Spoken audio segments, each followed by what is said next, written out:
Last month at e-commerce, we got all the numbers back for the holiday shopping season. And man, did y'all buy a lot of crap online or what? Unfortunately, we also got the product return numbers in. Walmart has announced that it's finally going to start trying to leverage its main advantage over Amazon. Toshiba launched an e-commerce platform so we can buy crap directly from our refrigerators, and Amazon's going to start building houses. My name is TJ Gamble, and this is Last Month in E-commerce, where we review the industry's top stories from the last month. There's quite a lot to unpack, so let's get right into it. Our first story is the holiday season numbers coming in throughout January. We are expecting it to be a big holiday season with in-store shopping taking a big hit due to the pandemic. I don't think we could have actually expected what we saw though. According to the website Digital Commerce 360, more than $200 billion was spent online in the US alone in November and December. And that's up 45% from 2019 sales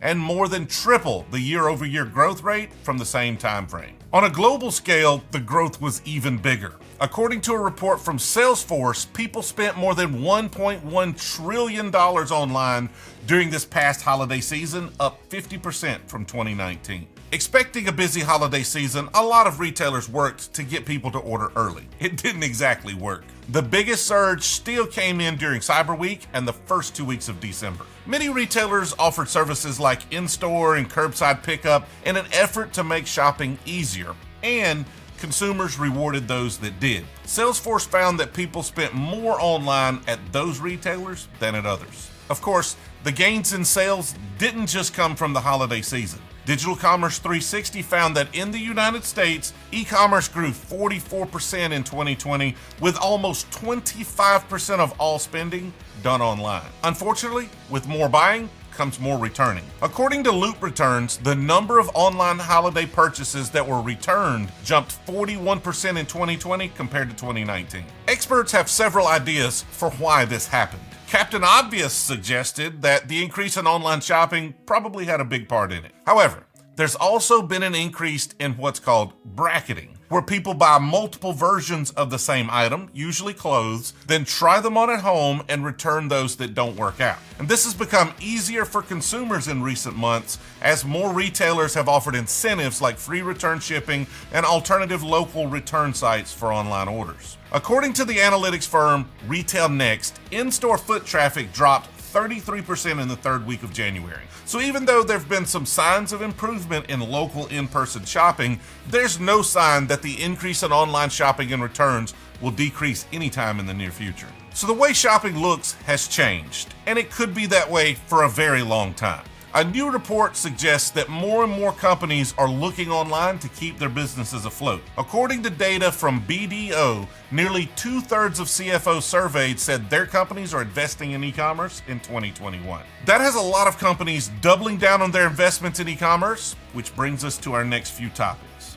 Last month, Walmart announced that it's finally ready to start leveraging its biggest advantage in the battle for e-commerce market share, and that's its network of physical locations. They piloted a local fulfillment center in New Hampshire and are ready to start taking that concept national. These will be smaller, more locally focused warehouses connected to their neighborhood Walmart stores. This move is set to make online ordering that much easier for consumers, though it's unclear where these fulfillment centers will actually pop up. Walmart has had online delivery and ordering for a while now, which helped it secure 30% of all online food and beverage transactions last year, according to a study by Tabs Analytics.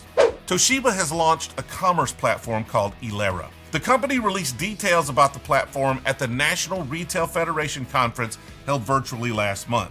Officials say it will help retailers big and small take technology matters into their own hands by leveraging microservices.